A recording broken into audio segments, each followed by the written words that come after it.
Hello again, everybody. This is Mr. Everything, and I am coming at you with another Wargaming in miniature video. In today's video, we're going to continue on with my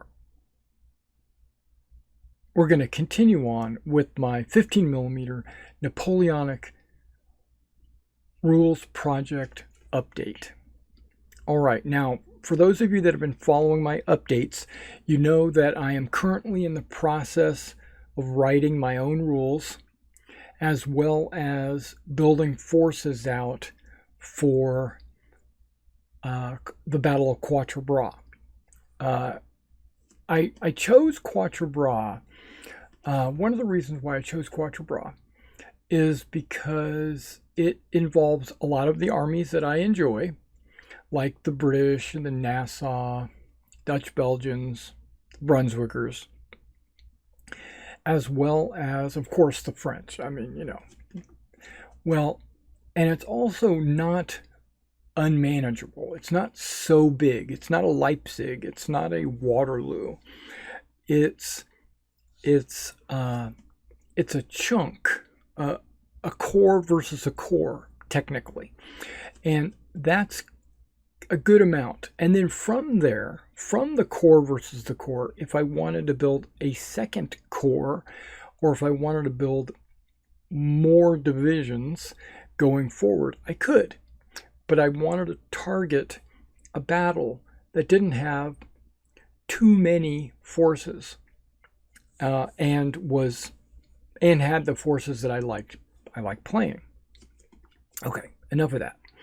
So I'm currently building the armies for that. And on the screen here that you can see, you see the units from like the second, like here, you can see the mouse. You can't. Okay. Because, of course, my face is in the way. So let me put myself down here, kind of out of the way. So now you see up here, like you've got 5th Division, Bachelot, then you got Husson's Brigade, and then you got Campy's Brigade. And then it tells me what units these are. And this is organized based on how I plan to base my units according to my rule set. When I say my rule set, I think I'm going to call it Fusilier. I'm going to have to look around to see if there's already another set of rules called Fusilier, but it doesn't really matter because it could just be called Derek's Rules, because what I'm going to do is I'm going to take the best, in my opinion, I'm going to take the best concepts and ideas from a lot of other sets of rules. I'm going to bring them in, and I'm going to combine them into a rule set that I will enjoy playing. Okay, so some of the rules that I'm using are, that I want to use as reference, is Napoleon's Battles. First edition, believe it or not. First edition. I also have second edition. I also have third edition, I think. But first edition is really the one I'm stuck with. Napoleon's Battles. Black Powder, because of the battalion scale, the nationality, unit abilities, and stuff like that. I kind of I'm reading. That doesn't mean I'm going to use them. Soldiers of Napoleon, and I got it sitting here on my desk. We're going to zoom in, and I'm going to kind of show a little bit about Soldiers of Napoleon as well. And we'll talk about that in a minute. Battle Group, that's a World War II set of rules, but there's a lot of interesting concepts in that I think I could use in a Napoleonic game, as well as a Land of the Free.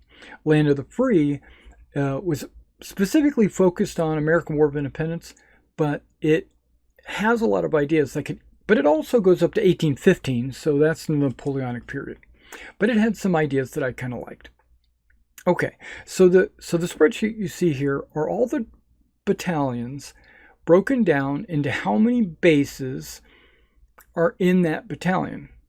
Like you can see down here in the bottom right, we got the second Nassau Usigans, right? And how many stands? Like this one would have 8 stands, 1st, 2nd, and 3rd Battalion. And then there's this Jaeger. I think they were the volunteer company. They are basically only like, what does it say, 153 guys? Okay, so I made them 2. I'm actually making them 2 skirmish bases. And I'll show you those tonight as well, because I have all those figures sitting right there. I wanted to show them off because they're newly painted. Part of these updates, I show my newly painted models, so you get to see my army grow as I do as well. Okay, so let's talk about what you see on the screen here, and then we'll move on to look at some other things. Okay, so these numbers, I got a ton of these numbers down here on the bottom, right? These are, I could probably scroll up just a little bit more so you could see all the numbers. There you go.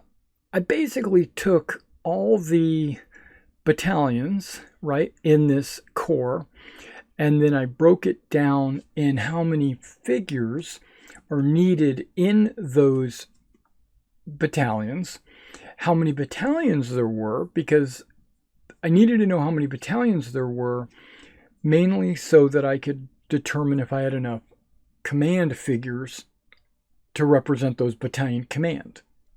So what I've done is I've gone through and I've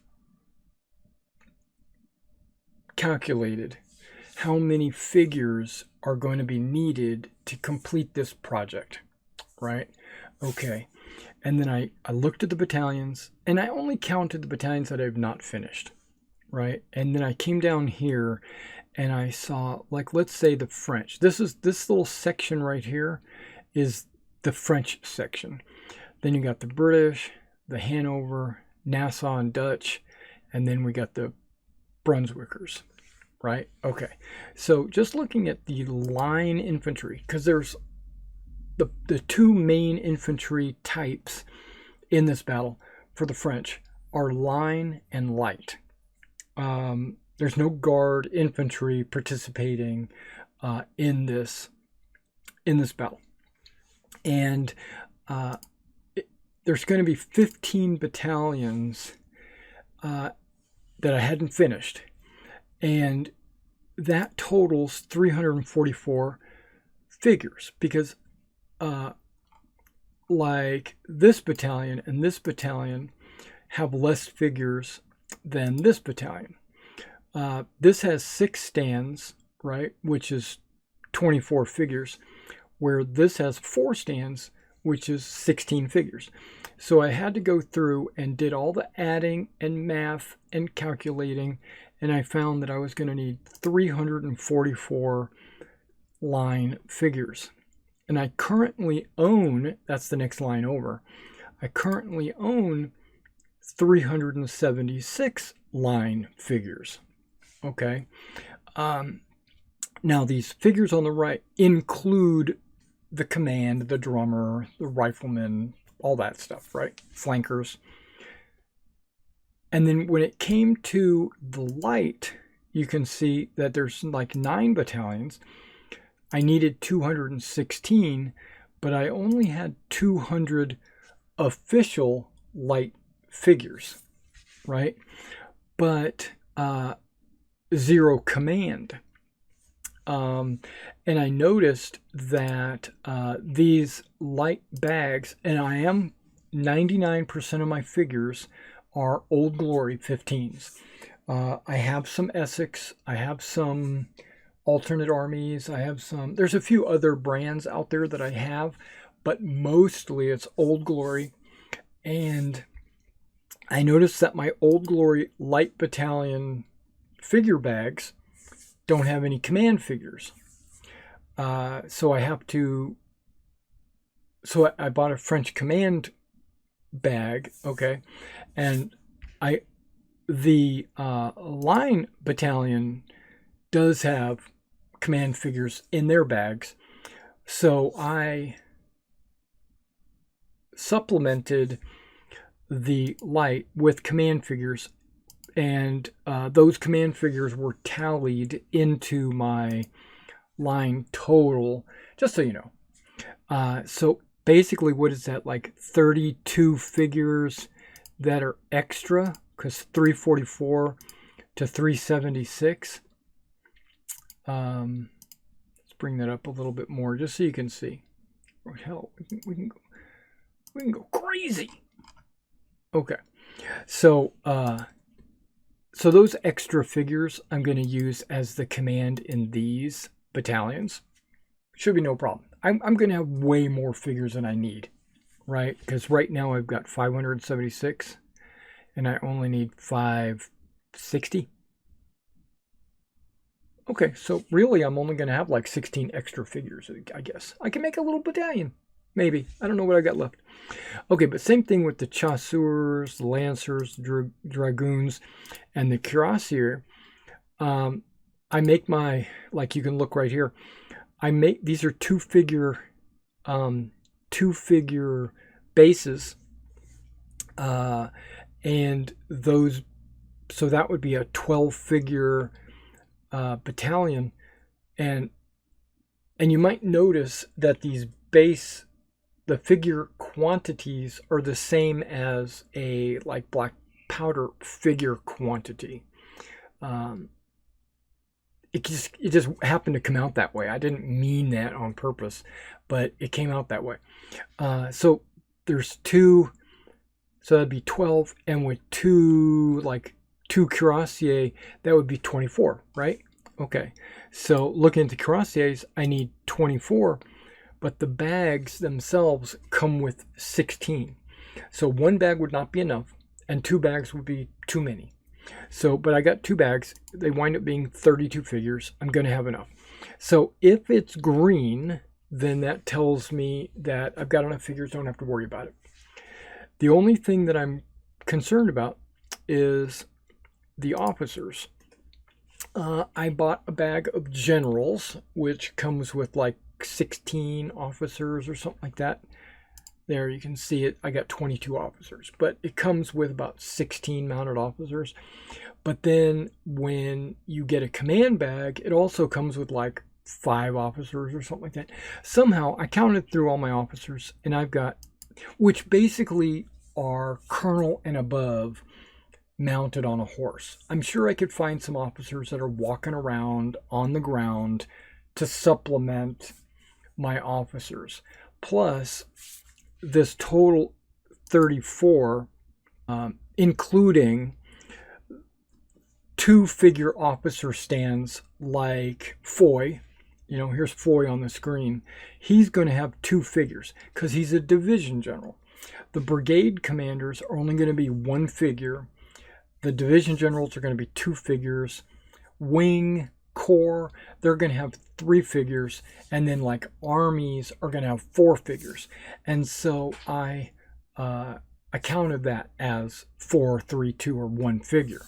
So what I could do, and what I'm probably going to do, is some of these divisions are going to have a mounted officer and then a foot officer or runner or one of these extra line guys on the base with him. So it'll be a little vignette, right? It won't be 2 mounted officers on a base. It'll be the officer with his attaché or whatever. So I'm going to have enough. I'm not concerned about that. This shows that I'm like 12 figures shy. I don't have a problem, because as we know, my line infantry, I've got 16 extra figures. I'm going to have extra figures lying around. Okay, so the only thing I did was when I was working with my French, and I've only done 4 battalions of French.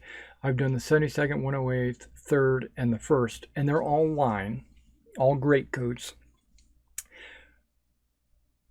There's this, the 1st battalions, and you notice I've all done the 1st battalions. The 1st battalions have the eagle on the top of their standard, where the 2nd and 3rd and 4th battalions only have a spear point.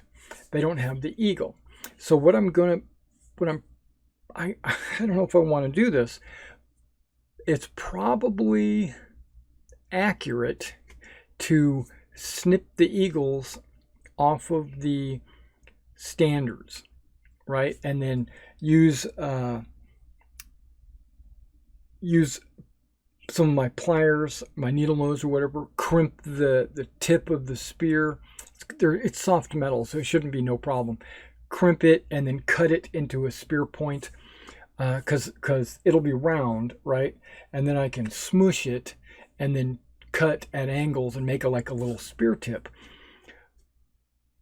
But I have to cut off all the eagles, and I don't know if I want to do that. I guess I could smash the eagle and then cut the eagle to make it look like a spear tip. I probably could do that because I don't want to make the spear tip too small. So when I do the 2nd, 3rd, and 4th Battalion of this light regiment right here, because that's the regiment I'm currently working on, that I've got figures ready to be primed somewhere behind me. I don't know how I'm going to deal with the eagles. Currently right now I have the eagles on the standard. I need to get some flags out, measure if they're, because the secondary flags, the battalion flags, not the regimental flag, but the battalion flags are smaller. So that would give me a little leeway, I think, to do what I'm trying to do. I don't want to leave eagles on everybody's standards. It'll look good, but it'll be incorrect. And I'm about being accurate. I get so anal about, do they have a silver plate or do they have a brass plate, and that's how I paint it. I paint it with silver or brass or whatever. And does he have a plume that's yellow on the bottom with a red tip, or is it red on the bottom with a yellow tip? I get into that. I'm interested in that kind of detail. Why bother painting if you're going to be painting them wrong, right? Okay. And I can take my time because I don't anticipate finishing this until next August, for next NashCon. This current, I want to play test it and play it with friends at NashCon to see if it's worth playing, because I'm going to play before then, because I think I'll have the rules finished way before then. And I might even have these figures finished before then. I don't know. Okay, and so when we scroll over to the British side of the house, I also just recently finished all 3 Highlander battalions, right? So I got all the limbers finished for the British, not for the like the Brunswick or the Dutch Belgians or anybody. I do have the British limbers finished. And if you see these little bases here that are red, those are flankers that I did a long time ago as an experiment on base sizes. I did a bunch of flankers all at once, and then I broke them down separately into their battalions. And so each of these battalions already has their flankers finished and ready to go. Okay, but these guys, so when let's just hypothetically, let's say I'm going to go do the Cornwall battalion. Well, now I don't have to do 6 bases. I can just do 5. Okay. Right, so you've already seen my Uhlans and Hussars, and you've already seen these 4 battalions, but you haven't seen my Highlanders up close, which I'm going to put them on the table here and let you see them, as well as these Nassau. Now, in my rules, I'm looking at anything over 800 figures, or anything over 800 men is a large battalion, right? Because I'm taking each of these stands and I'm saying it's approximately 100 men. It can be a little less. It could be 90. It could be 120. It's somewhere in there. It's an amorphous number. It's not set in stone. It's not like it's 25 men per figure, period. No, it could be anywhere from 20 to 30 figures, 20 to 30 men per figure. And I don't want to be so locked in that, you know, like a 500-man battalion right here would only have 5 bases. No, we're going to go with 6 bases because it looks better. And then the 739, should that be 7 bases? It should, but I'm not going to do that. And I'm not going to jump them up to a large. I basically made the break off 800. And then I made the small battalions, I think 400, right? Because I don't even know if there are any small battalions on this side. Scroll over to the French. These numbers here is how many men are actually in that battalion. So like this is a 407 and a 423. Absolutely. Now that's not the same for cab. It's done differently that way. But when you're looking at the 600 men battalions, 500 man battalions, they're all the same size, right? 472 is, to me, was too large to make only 4 stands. So I went with 6. 471 even.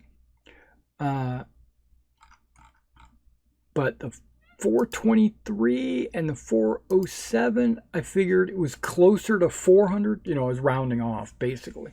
So 400, and then where is he at? Where's my Nassau at? Oh, I'm not far enough over. This one was 153, right? And so I figured 2 stands. Yeah. Okay, and you can look over here at the British Guard, the British Line, light rifles even, guns, officers, I've got enough. Hanover, I've got enough. Now the Hanover Jaegers, it says use the British light.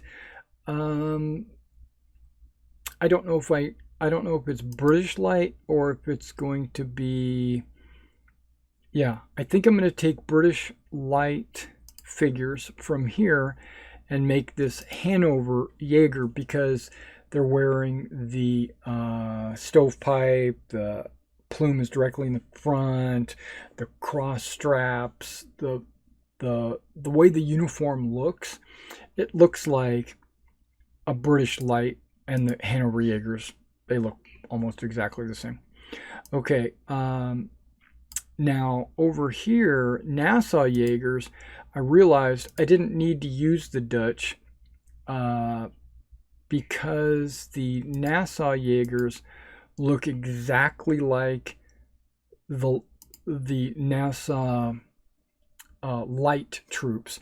And when you get a Nassau line bag, it comes with the grenadiers and the light troops in the bag. And when I got 4 bags, it was actually enough to do, you can see it's 200. It was way more than I needed to do the 5 battalions plus the Jaegers. So I didn't need to use the Dutch. The Dutch Shako would have been too conical or whatever. At 15 millimeter, you almost can't tell. But again, if you're going to do it right.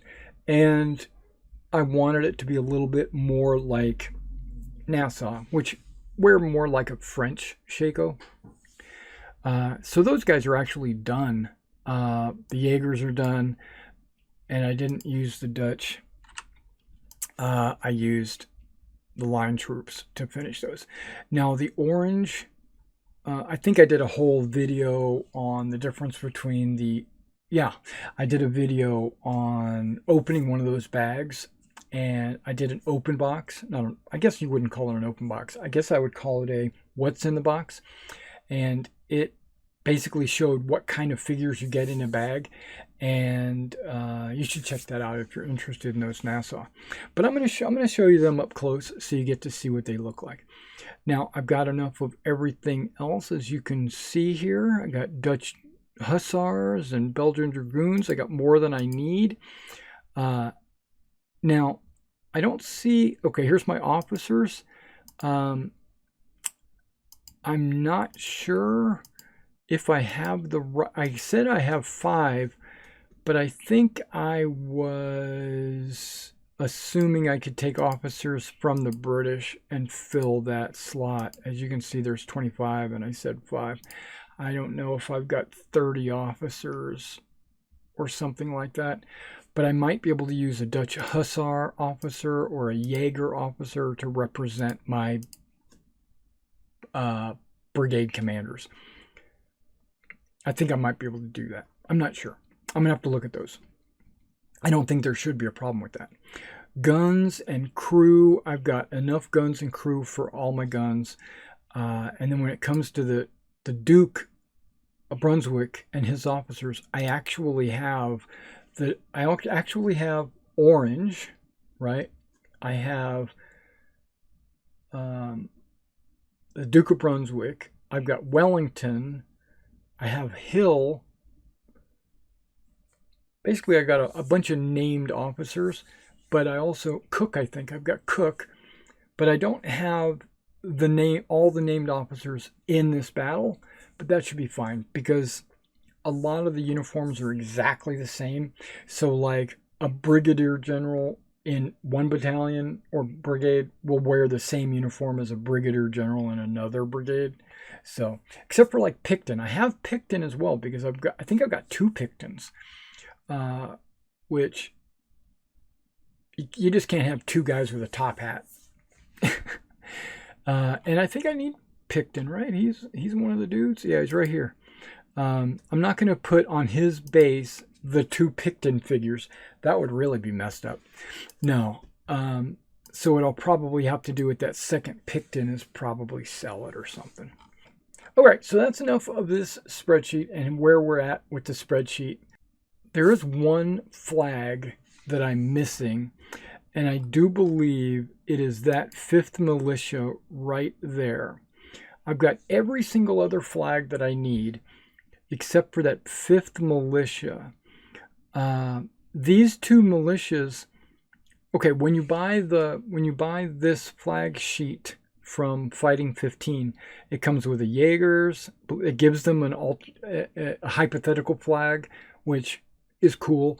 It gives the 7th line, the Belgian flag, and it gives these 3 militia flags in there. And like I'm not going to say like an idiot, but like I was planning on doing this in 10 millimeter in the old days. And I put together a 10 millimeter 5th militia unit, and I used that flag on the 10 mil 5th militia unit.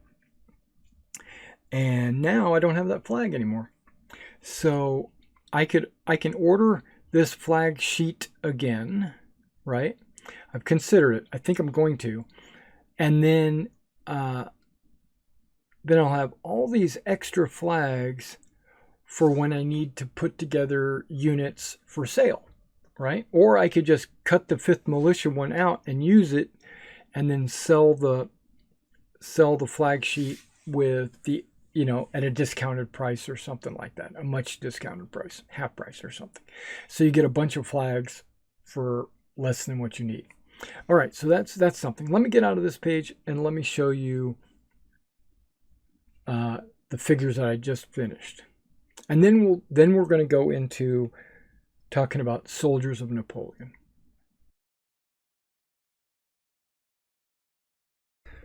All right, so now I'm just going to show off my work. This is one of the 3 Highland battalions. Looks like it's the 92nd Gordon Highlanders.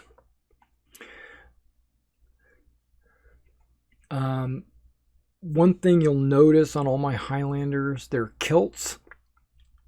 I didn't paint tarletons on them. I painted them solid colors in anticipation of going in later once I get everything settled and painted and, you know, ready for play. I was going to go back in and do their tarletons. So this one I started with a blue base for their tarletons. I'll be adding green and stripes onto that after. Again, these are Fighting 15s. They're flags. All right, let me get another Highlander out. All right, now these guys are the Black Watch, the 42nd. You'll notice that on all of these battalions, I put both of their command flags on the same stand with an officer and a drummer. But there is a second stand with a drummer and an officer, but I flanked them with bagpipers. Each of these battalions, the way the Highlander bag came out was it had 2 NCOs as well. So like there's an NCO right there, and there's an NCO right here.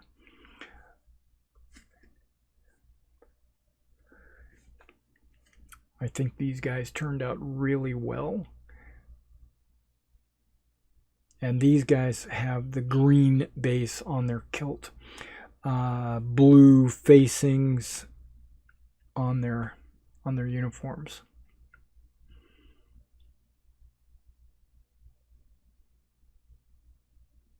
All right, let's get another one. All right, and this one is the 79th Cameron Highlanders.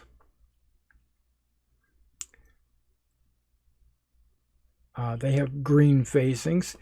A lot of times you'll notice, almost every time, you'll notice that the regimental flag color is the same as the facings. I don't know if there is a regiment where that's different, but again, you got your 2 NCOs here and there, and then you've got your standards, drummer, officer, and then there's a second stand with an officer and a drummer and flanked by bagpipes.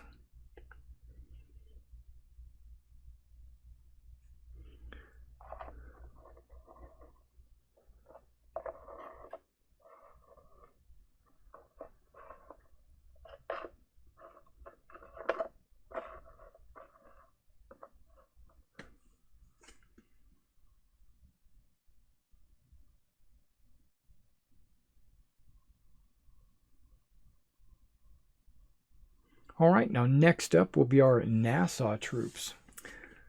All right, now this is one of my battalions of Nassau, mainly because, okay, there are 8 bases because it's a large battalion. And you'll notice that some of them have gray trousers. All the officer figures will have gray trousers, but some of the troops will also have gray trousers. The Grenadiers have those Kolpak style hats. The lights have the little wings and the different color pom-poms.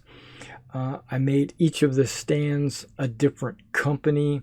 So like you see the blue company, you'll see a yellow company and a white company. And then the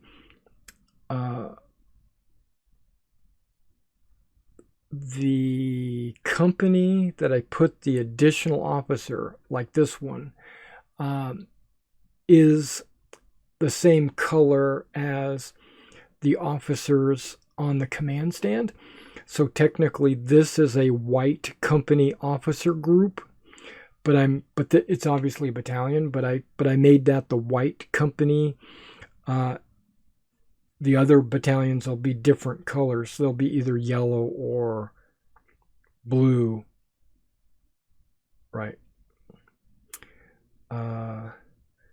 Let's go to the next one. Again, here you got the grenadiers, you got the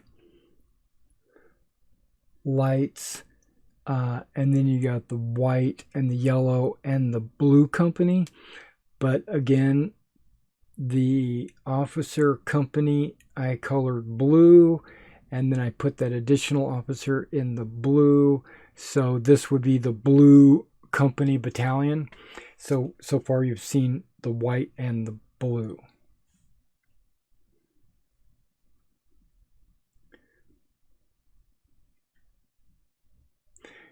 Yeah. My Nassau came up pretty good. Now, I had enough standards to do 2 standards per battalion, but I think that would make it inaccurate, so I didn't do that. All right, last battalion. This is my 3rd battalion. This would be the yellow battalion, right? Because you've got the additional officer in the yellow company, and then the drummer over here would be yellow. So this is the yellow company, the blue, and the white. And then there's, of course, the lights and the grenadiers. As a point, I just wanted to let you know that there is a 4th company, and it's black, right? It's because they used white, yellow, blue, and black for their company pom-poms. But I didn't feel like a black pom-pom made the figures stand out enough. Technically, I probably should have some black pom-poms in there, but I decided against it just for aesthetics. All right, and it looks like that guy's bayonet's a little bent, but I'll get that fixed. All right, that was the last battalion. All right, now here is the Volunteer Jaeger Company. It is 2 stands, and I made these 30 millimeter stands, so the 30 millimeter squares with 4 figures per square. And this is technically a skirmish stand. This lets you know just by glancing at it. It's a tiny unit, right? And tiny units are always going to be in skirmish. So this just lets you know that they're spread out more than these guys, because these guys are definitely okay. Same number of figures would be 2 stands like this. You can already see that this occupies more space. This is 30 by 60, where that's only 30 by 40. These guys are definitely in a tighter shoulder-to-shoulder style formation, where these guys are a little bit more spread out. That basically says that these guys are in a skirmish formation.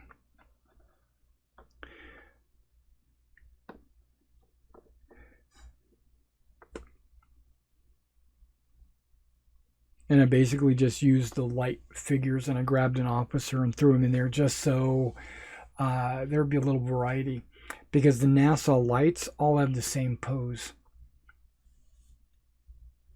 All right, now you might remember me talking about rebasing my limbers.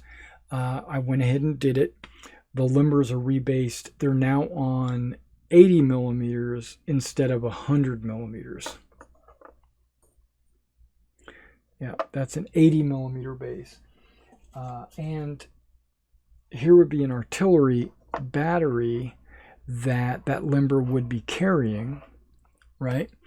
You've already seen all these batteries, but let's go ahead and turn that off.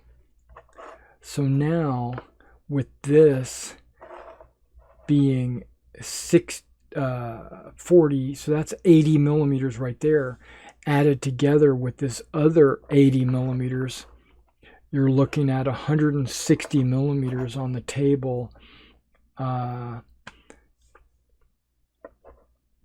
for an artillery battery when it's limbered. Perfect. Okay. Now I'm going to show you something a little bit different. All right, so I wanted to show you some of the buildings that I just recently painted, the resin buildings, and I put them on 4-inch bases. These 4-inch bases represent the city or town sector. That this base represents multiple buildings, not just one. So this is how you would normally deploy troops, you know, on the base. If the figures are deployed on the base, then that tells me that they're deployed in that town sector, right?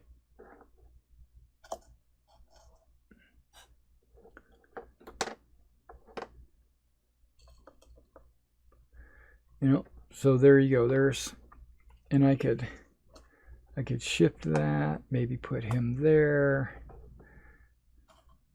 Keep it all on the base.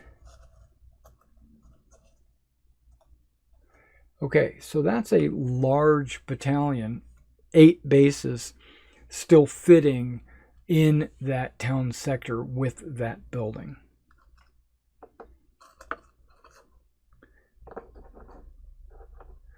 Okay, so I did 5 of these resin buildings, and I'm going to show them all to you.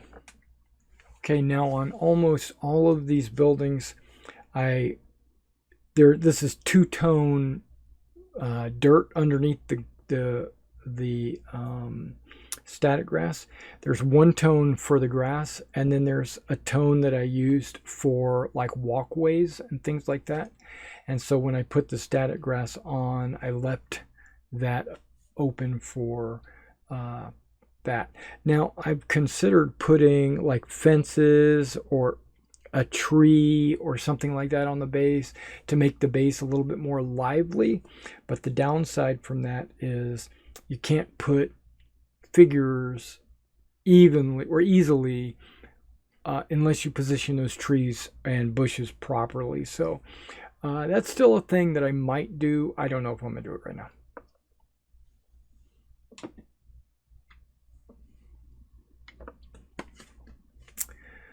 There we go. This is another one.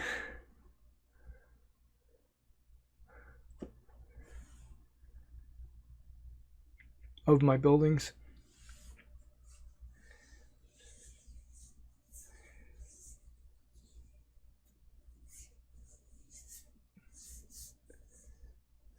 Just so you know, these buildings do come as a 5-building set. That, or maybe it's a 4-building set and I added one. I don't remember. I think it's a 5-building set that you can actually purchase. I think this one is a stable.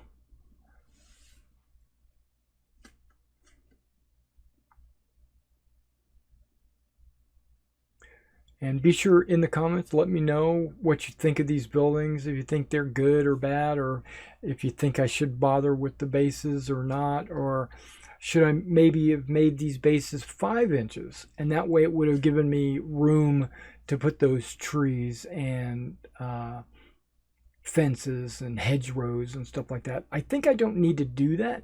The reason why is if I really want a tree in or around here, I could just put a tree stand next to it. If I really needed a fence, I could just lay a fence on a separate base beside the buildings. I made them like this so that 2 buildings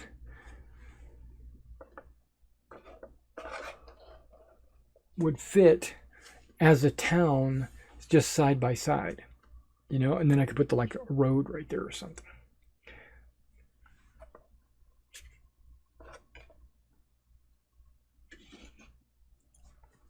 This is the 4th. That's the 5th. Okay, so that's the 5th building. So you've seen all 5 of those buildings on their bases.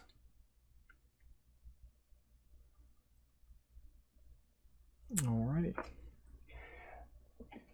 And then these buildings you might have also have already seen, but these are wood kits that you can get. A lot like Litco, not Litco, a lot like Sarissa, but done by a different company. Where you can, these are 10 millimeter buildings. I think 10 millimeter buildings work really good for 15 millimeter figures. It basically means the buildings are a little bit smaller scale than the figure, which means it's closer to the ground scale. Because remember, that's 100 guys, not just 4 men.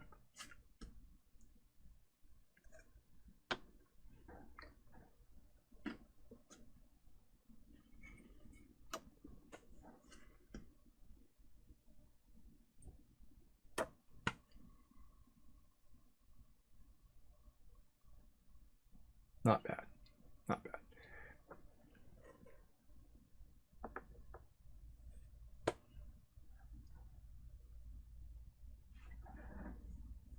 All right, so you've seen all the figure progress that I've made.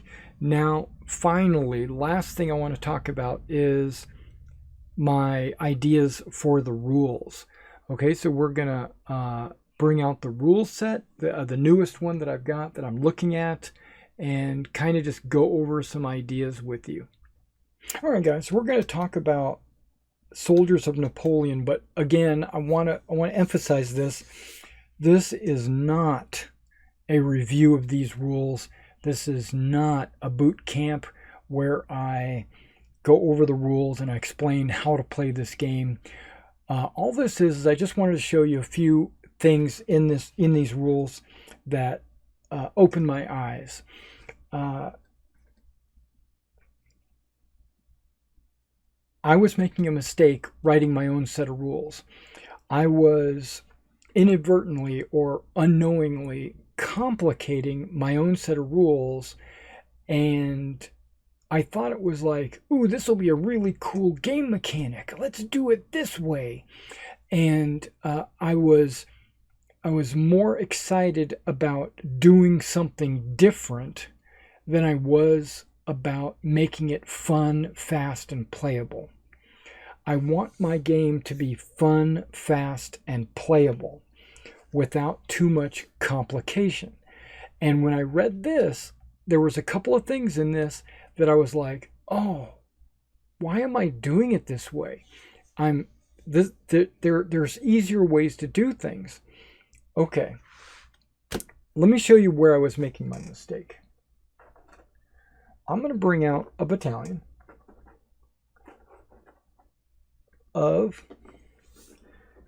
okay, let's say it's a standard size battalion. So it would be 6 stands, right? 6 stand battalion. So when I was, and let's say there's a target over here, 6 stand battalion against a 6 stand battalion. Okay, they probably wouldn't be in this formation, but that's, I just wanted to put them out there just to visualize. In my rules, what I was saying was measure the range. Duh. Okay, good. Whatever. If you're in range, you can fire. And then what I was saying was, here, let's put this in more of a realistic pattern or formation.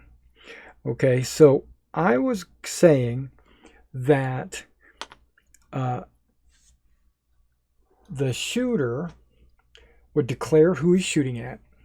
The player that's playing this battalion would roll a d10. They would get a number between 1 and 10, obviously. And that number would be the target number that they had to roll to beat, right? Okay, and I was kind of getting that a little bit from Napoleon's battles, because whenever you shoot or melee, it's an opposed roll. So as long as you can roll higher than what he can roll, you hit. Okay, so now I was thinking that if it was like in a skirmish style formation, they would roll 2 dice and take the better of the two. So the number would still be between 1 and 10. It would just be you had a higher chance of it being bigger, right? Okay.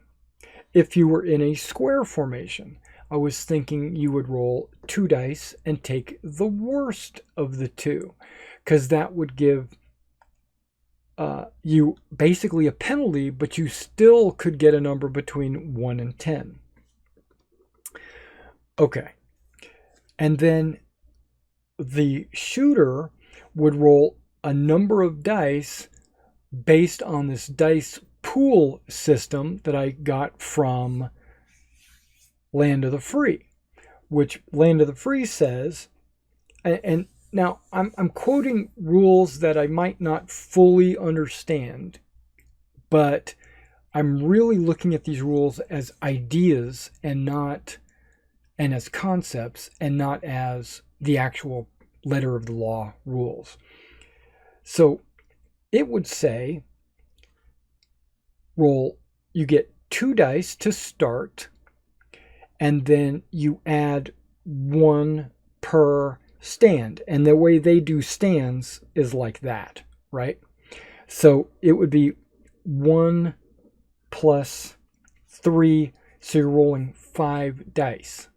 And I'm thinking, okay, that's pretty cool. So I'm going to roll 5 dice against your target number, whatever that is. That has to be rolled and determined. And then there would be other modifiers and things like that. But that was basically the bare bones of everything, right? And then I thought about it after looking at these rules here. I thought about it. Why do I need them? Well, this is something I was ruminating on even before this. Why do I need them, this battalion, to roll a die to determine a to-hit number, right? Because it could be high or low or up and down. It gives them a randomness. It throws an extra piece of randomness into them shooting. So like if they rolled a 10, it's going to make it impossible for them to hit. Well, hard. And if they roll 1, it makes it easy for them to hit. But why? What does that simulate? What does that represent? All that might represent smoke in the battlefield, from cannon fire, or it might represent a dip in the ground that you can't display on the table, where they might have a little bit more cover that you don't see, things like that, right? That's why I wanted a variable number. But then I kind of got to the point where I'm taking twice as much time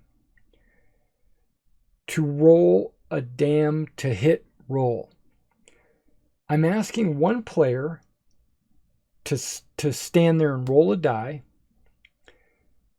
figure out how many dice he's supposed to roll based on the situation that his battalion's in. Like if he's behind a wall, you roll 2 dice and take the better of the 2, or if you're in skirmish, or maybe there's a situation where you're in a earthworks or something and you roll 3 dice and take the best one or something, right? So these are ways to get the number to be higher, but I don't think I need to do that, because what that's doing is, and I know I'm kind of just rambling here, but this takes extra time. And what are the 3 things? Fun, fast, and playable. Fun. Is it fun? Yeah, I guess it would be. That's part of the fun thing. But is it fast? No.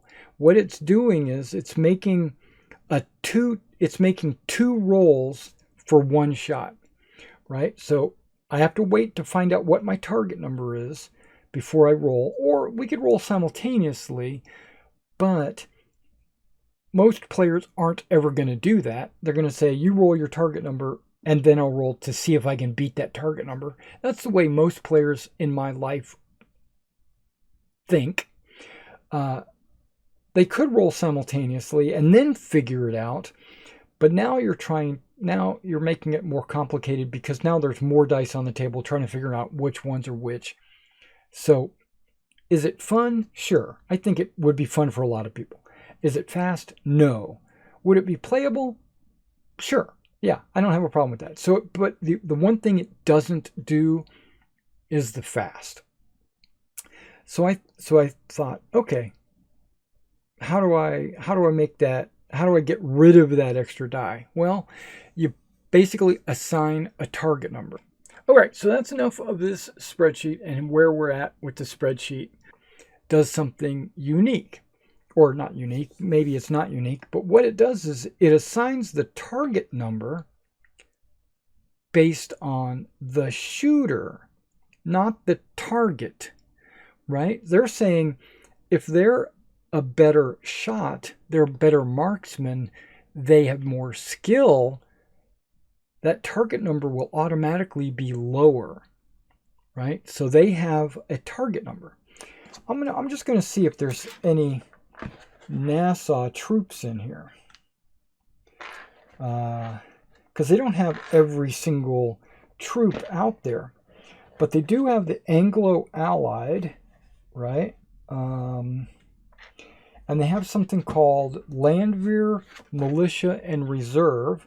Then they have line infantry, light infantry, veteran line, veteran light, guard, and rifles. And so it's kind of leaving you leeway to figure out which of those categories your unit falls into. Like it has Bavarian and Austrian, Russian, Prussian, French, of course. So just looking at French, you got reserve, march, provisional. Okay, you get that. Militia, basically, right? Then you got line infantry. That would be your standard run-of-the-mill units. Then you got veteran line. So those are guys that are seasoned. Then you got allied line. So like Nassau at a certain point or whatever. Swiss, maybe even. And then you've got allied German Jaegers, which would be like maybe your Brunswickers at the time when they were allied. But then you got Imperial Old Guard Infantry, Young Guard Infantry. Okay, so it's kind of generic. Like it doesn't tell you every battalion, but guess what? All the British line infantry should have the same training, right? You would think. Okay, so let's just take a look here and go.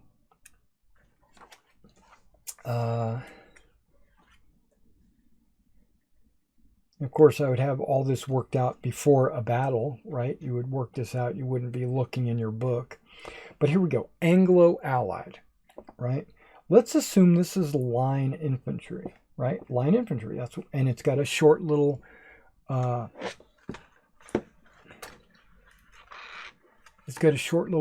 right here. I know the glare is killing you. But what's the unit type? Infantry. Do you even have to say that? The name of the unit is line infantry. Do you have to say the unit type is infantry? Okay. They have a quality called trained. We'll get into that when I do the rules. But it doesn't matter if they're trained. And it doesn't matter about their discipline. What I'm talking about is their firing. Now, what they have here under firing is musket 4+. Melee, they got bayonet 4+. And then points, which I don't care about. So musket 4+. What they're saying is they use muskets, obviously, right? So that means they have a certain range based on muskets, and they have to roll a 4 or better to hit. And they're using D6s in this game, not D10s, like I'm going to be using. So that's a pretty high chance to hit, right? Because 1, 2, 3 is a miss, 4, 5, 6 is a hit. So they have a 50% chance to hit. I think that's pretty high. I think that's pretty high. I might have to modify that. But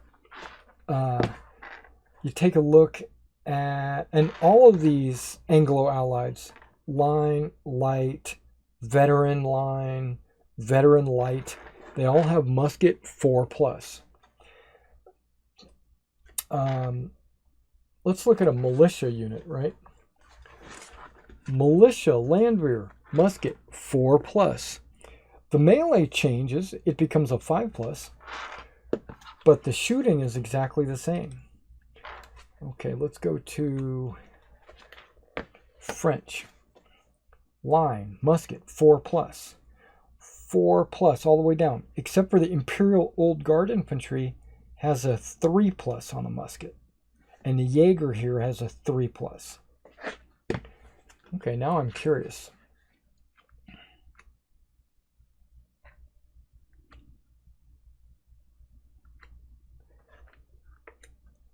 There's my Anglo-Allied, and if I take the next page, which talks about rifles and guard infantry, they have a 3+. Okay, then there's Brunswick Uhlans, and then Dutch Carabinier. Then you got artillery. Okay, that's fine. So my point is, they're rolling D6s, which I'm not going to be doing. I'm going to roll D10s.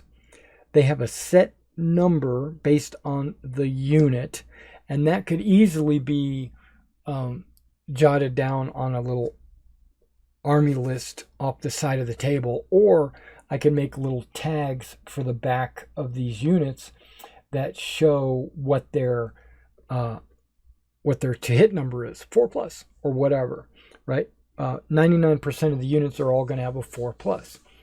That's a 50% chance to hit. I think that's a little high. On a D10, that would be a 6+, right? 1 to 5 is a miss, 6 or better is a hit. I think I might modify that and make it a 7, because I'm thinking 7s would be line. It might be 6. I'll have to fiddle with the numbers, but I was thinking 7, making 8 militia, and making a 6, your rifles, Jaegers, guard, right? So guards would have like a 50% chance to hit, and I think that's pretty good. Regular troops would have 7, 8, 9, 10, a 40% chance to hit, and then a militia unit that doesn't have very good training would have a 30% chance to hit. That's what I'm thinking. All right.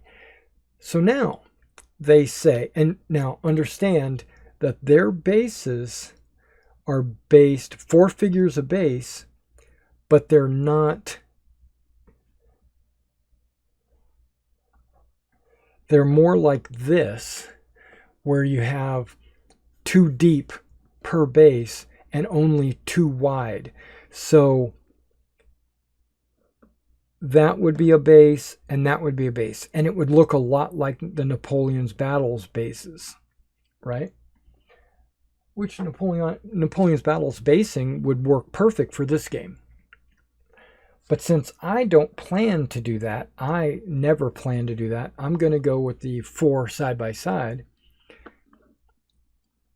And instead of using the Land of the Free 2 plus a number of bases, the way they do it is just 1 die per base, period. And I'm thinking there's no math, there's no thinking, there's no calculating, there's no taking 2 and adding this or that. It's just straight up, how many bases do you have? This has 6 bases. I roll 6 dice. I like that. So I'm already rolling more dice than I was before, because this unit would have only had 5 dice. And now I'm rolling 6 dice. So I've upped the die, which I'm okay with that. But I'm going to have to reduce the target number because I don't want the target number to be 50%. I think that's too easy to hit. Is there a point blank range? I don't think so. I don't think that's necessary. I don't think that adds anything to the game at all. Do like rifled muskets have a longer range than muskets? Absolutely. But it's not going to be huge, right? We're looking at okay. This is done in paces, which it's not truly a pace. It's just a label that they put on a measurement tool. And then based on the number of, or based on the size of your figures, will determine how big a pace is. So like a 28 millimeter model, a pace is 1 inch, right? And muskets in this can shoot 10 paces. So at 28 millimeter, you can shoot 10 inches, which I'm thinking is a good number. 10, 12, whatever. Black powder's 12 inches, right? 10 or 12, that's fine. But at 15 millimeter, which I'm playing, a pace is 1/2 inch. Perfect. So a 10 pace shot would be 5 inches. And then a rifle shoots half again as far as a musket. So 15 paces, which would be 7.5 inches. I think I'm going to go with the black powder ranges and not 12 and 18, but 6 and 9. Because I think 6 and 9 works as an easy, remember, fun, fast, and playable. I don't want there to be 1/2 inch anythings. I don't want there to be a 7.5 inch. Or I shoot 4.5 inches. No, I don't want any 1/2 inches. I want it all to be inch, inch, inch, right? So we're going to go probably, it could be 5 and 8 maybe, or 5 and 7.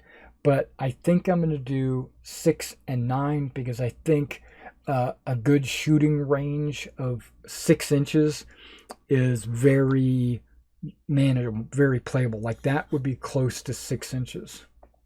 Actually, that's 5 inches. So that would be a musket. That would be your musket range.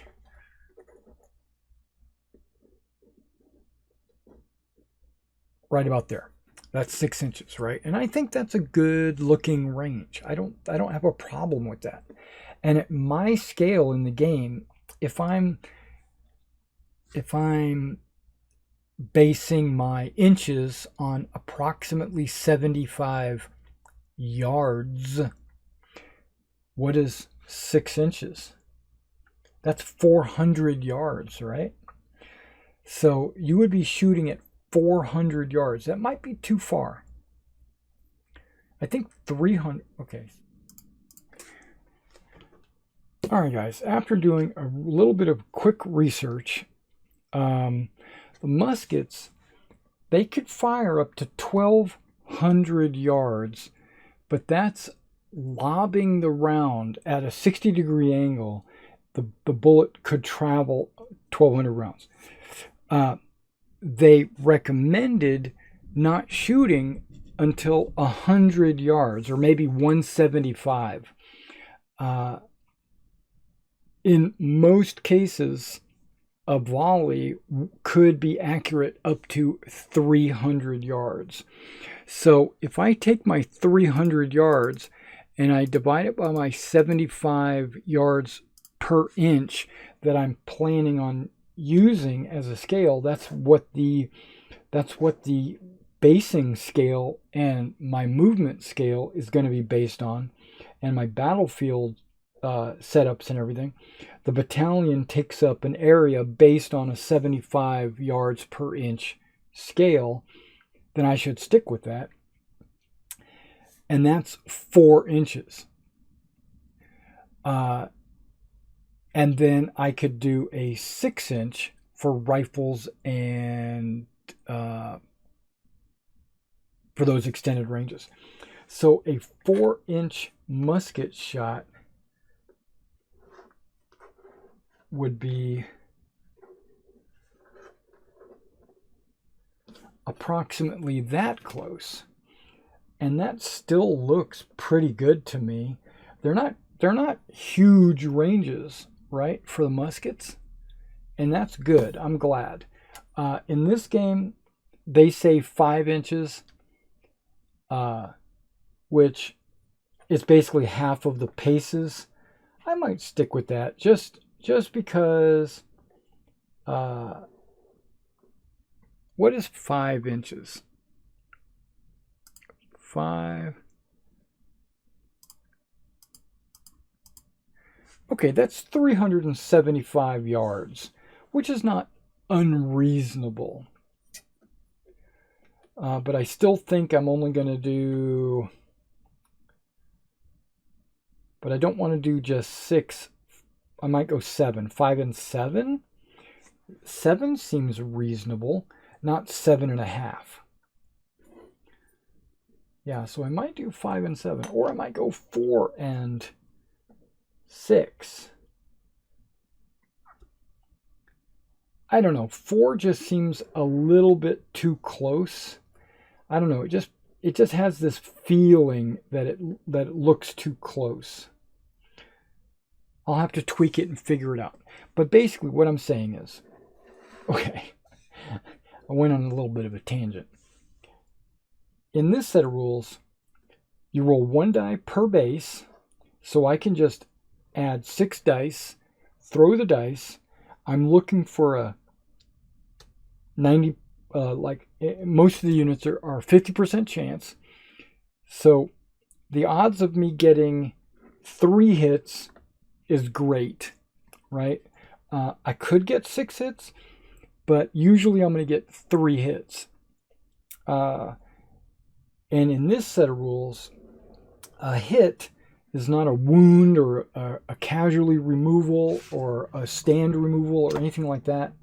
It is what's called a disruption point. Okay, here we go. Give fire. And another thing they actually talk about carbines, which were, some horse units could fire carbines. So they give them like a different range, which I'm okay with that. And then what they also do, which kind of leads towards what I was doing earlier, is they add or subtract dice to your shot, not like a 2-hit number. So like if they're in hard cover, you would subtract 2 from your dice. So instead of rolling 6 dice, you're only rolling 4 dice. I dig that. One thing I don't like the way they worded it, they say if you're obscured, it's 1 die, and if you're in hardcover, it's 1 more die, so you still get the obscured and the hardcover. Why don't they just say hardcover is 2 dice? They didn't have to say also include the obscured minus. No, you don't have to, it's just worded wrong. And then they got buildings and then rolling to hit. Okay, so for every die that beats the number that you need causes a hit, right? And then they give this unit a saving throw, which I'm kind of not sure if I want to do that. But what they base the saving throw is, you test your discipline. Remember, seasoned, trained, or whatever it is, will give you, and if you beat that target number, then you roll one die. If you beat that number, you get to reduce one hit. So if this unit fires, causes 3 hits, you make your discipline roll, you get to remove one of those hits. Okay, so if this unit just blew them away, would have rolled 6 dice, let's say they all hit, he could remove 1, making it 5 hits. That's a lot of hits from one shot. That's why I don't think I like the 6 or the 50%. I think that's a little high.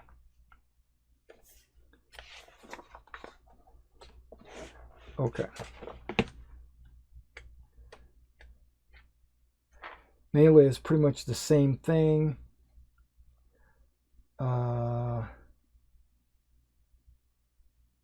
Right. And I think a hit is considered a disruption point. It didn't say that. Just a second. Let me double check. Apply. Okay. Each hit adds 1 point of disruption to the target. Okay. So, right. So those are disruption points. A lot like black powder. You don't take off casualties. You just mark. In that game, it's called ins, right? Okay. Okay, broken units. If any unit on the table has more disruption points than they have stands, then the unit is broken and removed from the table.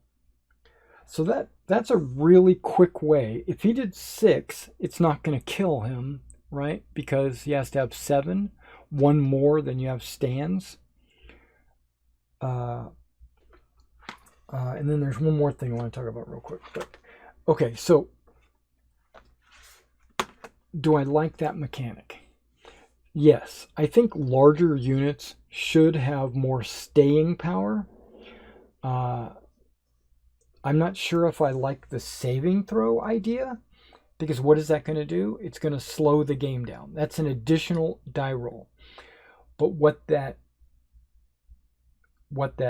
does is it means, and I can kind of get my mind around that, is that a more disciplined unit would stay longer than a less disciplined unit. And so by allowing a more disciplined unit to remove that casualty when they get shot at, will allow them to stay a little bit longer. So I kind of like that. Remove just 1 hit, not like all of them, or save every one of them, or whatever. So I kind of like the discipline check.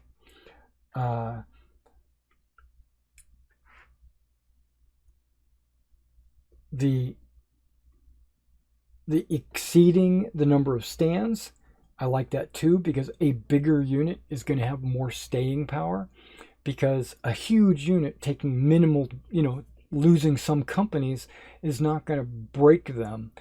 But having a small unit, when you lose a stand, then you might be like, oh my gosh, that's half the battalion. I need to, we need to run. But I think, I don't know, instead, because I thought about 50%, right?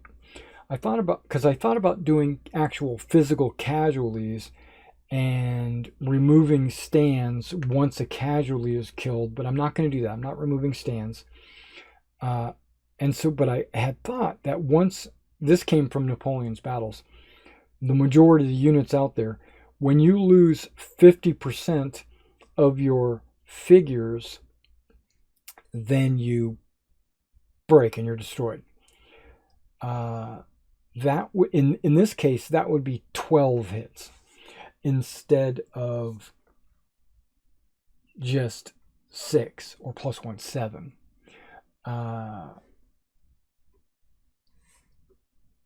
And also in Napoleon's battles, and I'm using that as kind of a, I don't know, just an idea. The most you can do from shooting from one battalion to another is 2 per turn. So I roll, you roll. If I double you, I do 2 hits. Where in this case, you're not doing 2 hits. You technically could be doing 6 hits. And so 6 hits twice would be 12, right? And so I'm thinking it would require 2 rounds of shooting to get. So I'm thinking hits equal to half of the figures. So a 16-figure battalion, 8 hits would eliminate them. A 24-figure battalion, 12 hits would eliminate them. And if it's even larger, then it's more. That's where I'm thinking I'm going to go. I'm thinking I'm going half the battalion in hits and not stands. I'm thinking figures. The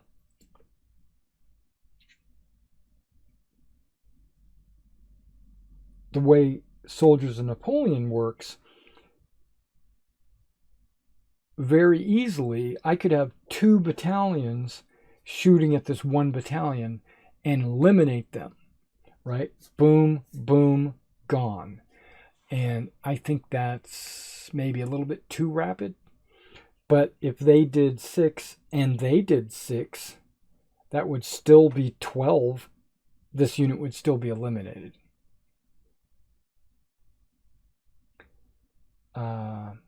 I'll have to put some thought into that. Okay. The other thing I wanted to talk about was when the unit is eliminated. Right. So the end phase. When a unit is eliminated, based on its base morale value, base morale value, like a seasoned unit would have a morale value of 2.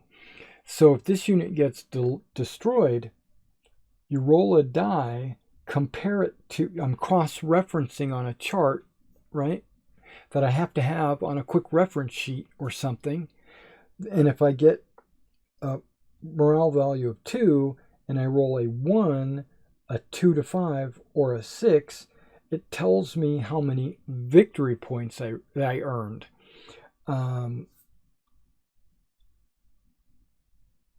I don't like that. I don't like having to consult an additional chart to determine how many victory points. It's either going to be 1 victory point per battalion or something different. So what I'm planning on doing, and this is pretty much, I'm pretty much settled on this. I'm going to draw a chit or a card or something that's going to have a value between 0 and 3. That's what I'm thinking. 0 to 3. And so when you destroy a battalion, based on its quality, you will draw either 1 or 2 cards. So the only time you're going to draw 2 cards is if it's a guard unit, pretty much. If it's a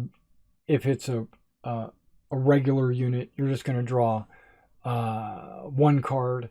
And I'm thinking maybe militia and land rear, you don't draw any cards. That's what I'm thinking.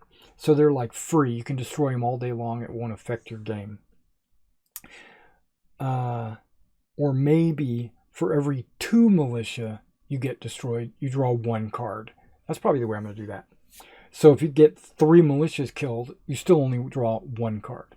But as soon as you get that 4th militia killed, then draw another card. And those numbers are going to be 0 to 3. So you might draw a 0, you might draw a 3, and then those totals will be added up. I think that's the way I'm going to do overall army morale. And one thing I like they talk about in this set is brigades have their own sets of morale. Well, not really. Let me break that down. When like an entire brigade is destroyed, then you add a couple more victory points. What I plan to do is when an entire brigade is destroyed, you draw another card. You can be reduced to 1 battalion with your brigade commander and still run around the battlefield and do everything. It doesn't impair you. Where in some other games, like Napoleon's Battles or Black Powder, when a certain combat element is reduced to a certain level, that unit is pretty much becomes combat ineffective. And I don't like that. I personally don't like that. And I want to I'm not going to do that because that's part of the fun. The fun is I want to be able to use all my units that are on the table. I don't want to have to retreat them. If they're destroyed, okay, they're destroyed. But I don't want to have troops on the table that I am physically forced to move in a retrograde. Because what is that doing? It's slowing the game down and it's making it mentally painful for the player. Okay, well, I have not finished reading these rules. I have not finished determining everything in my set of rules. Just like the musket ranges, I haven't figured that out. And other rules that I haven't figured out. But come back and check these out. As I progress, I will let you know. Once I get stuff locked into place, set into stone, I'll let you know what that is. Anticipate me vacillating left and right, back and forth, trying to figure out up and down for the next few months until I kind of lock in on what I want to do. There's a lot of things in this rules that I like, but there's also a lot of stuff in this rules that I don't like. And I'm leaning on these rules quite a bit right now because of the author. It's Kinraid, right? Mr. Kinraid of Derby. Yeah. Warwick Kinraid. He wrote the set of rules Battle Group, and I really love those World War II rules, so I thought I'd get these to see what his ideas were for Napoleonics. And he's got some good ideas, and it does kind of remind me of Battle Group, but not exactly. But yeah, I like these set of rules so far, minus a few things, and that's exactly why I'm writing my own. All right, guys, I'll catch you in the next one.